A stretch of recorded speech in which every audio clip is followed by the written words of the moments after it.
رانی میاں کا یہ بیان سنیں۔ آپ کے شاگردوں میں 3-4 ایسے تھے کہ وہ کچھ لے کے آتے تھے، اعلیٰ حضرت پڑھتے تھے، دستخط کر دیتے تھے، مسئلہ صحیح سے۔ انہی میں حضور صدر الفاضل، انہی میں ملک العلماء علامہ ظفر الدین بہاری، انہی میں محدث اعظم ہند، انہی میں صدر الشریعہ مولانا امجد علی صاحب۔ نورانی میاں صاحب یہ ثابت کرنے کی کوشش کر رہے ہیں کہ حضور صد اللہ فاضل علامہ سید نعیم الدین مراد آبادی رضی اللہ تعالیٰ عنہ حضور اعلیٰ حضرت امام احمد رضا خان رضی اللہ تعالیٰ عنہ کے شاگرد رشید ہیں۔ لیکن اگر آپ تاریخی نقطہ نظر سے اگر یہ بات دیکھیں گے تو آپ کو معلوم ہوگا کہ یہ بات نورانی میاں صاحب کی بالکل سرے سے غلط ہے، کیونکہ حضور صلی اللہ فاضل علیہ رحمۃ و رضوان جب فارغ التحصیل ہوئے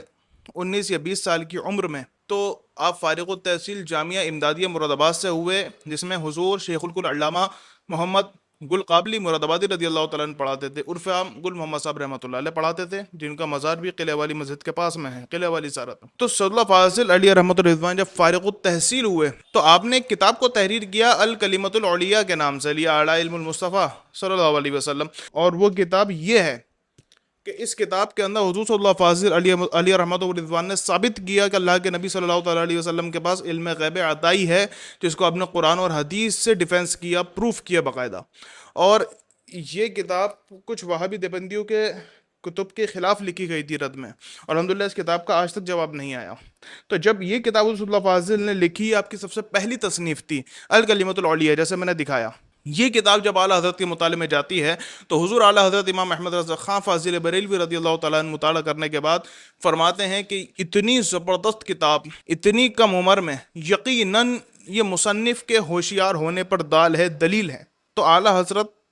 کو مشتاق ہوا صد اللہ فاضل سے ملاقات کرنے کے لیے، تو اس وقت آپ کی پہلی ملاقات ہوئی، اس کی وجہ یہی کتاب بنی۔ جب ملاقات ہی فراغت کے بعد ہوئی ہے تو تعلیم حاصل کرنے کا تو سوال ہی پیدا نہیں ہوتا۔ تو اب یہ تاریخ سے بالکل ثابت ہو چکا ہے، چاہے آپ حیات اعلیٰ حضرت کا مطالعہ فرمائیں، چاہے حیات صد اللہ فاضل کا مطالعہ کریں، اس سے آپ کو پتہ چلے گا کہ حضور صد اللہ فاضل رحمۃ اللہ علیہ،